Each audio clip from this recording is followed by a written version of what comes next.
It's very nice to be with you, Sadhguru. I wanted to know about Adiyogi because I've learned and I studied some yoga for years and I never heard about Adiyogi except from you. Oh, you thought Madonna invented yoga, is it?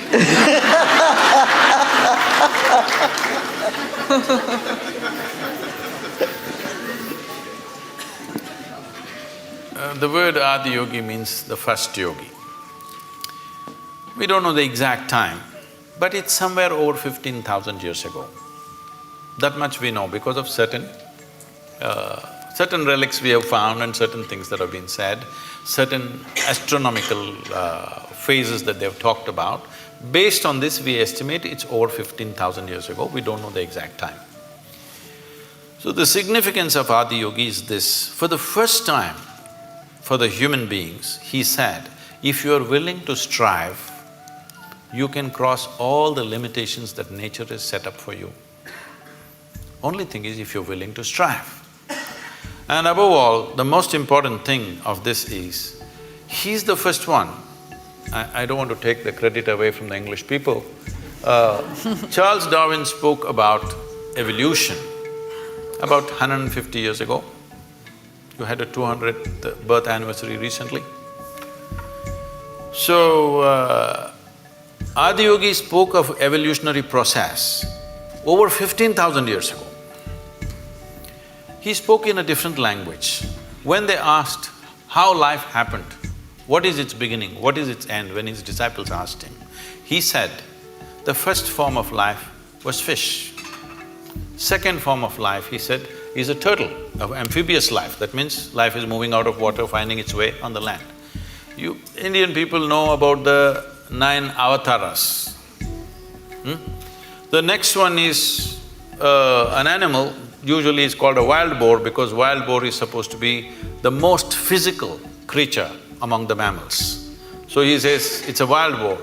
Next one is half man, half animal. Next one is a dwarfed man. Next one is a full-fledged man but emotionally volatile man. Next one is a peaceful man. Next one is a loving man.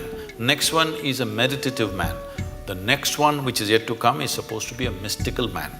That could be you. Because if you pull out a small thing in your hand and start speaking to somebody in India or America, you're quite mystical. If only… Yes. I'm saying, if only you had a phone 100 years ago, you could claim you're God and people would have believed it. Yes or no? So, he's not talking about individual people, he's talking about different stages of evolution. If you look at what Adiyogi spoke, in many ways it runs absolutely parallel to what Charles Darwin spoke 150 years ago. So he spoke about evolution and he said, till now evolution happened without your consent.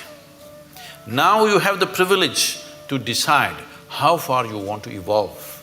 He said, this is the most significant aspect of being human is this, that you decide your evolution. When you were a monkey, it's not my statement, it's Charles Darwin, okay? When you were a monkey, you did not decide, I want to become a human being. Nature just pushed you on for whatever reasons.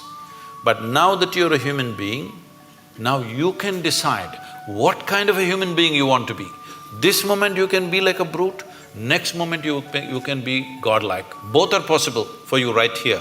So he said the most significant dimension of being human is you determine your evolution. This is the only creature on the planet who has that freedom to do that. He said this is the most important thing and he gave 112 methods through which a human being can evolve to their ultimate nature. So that's why Adiyogi.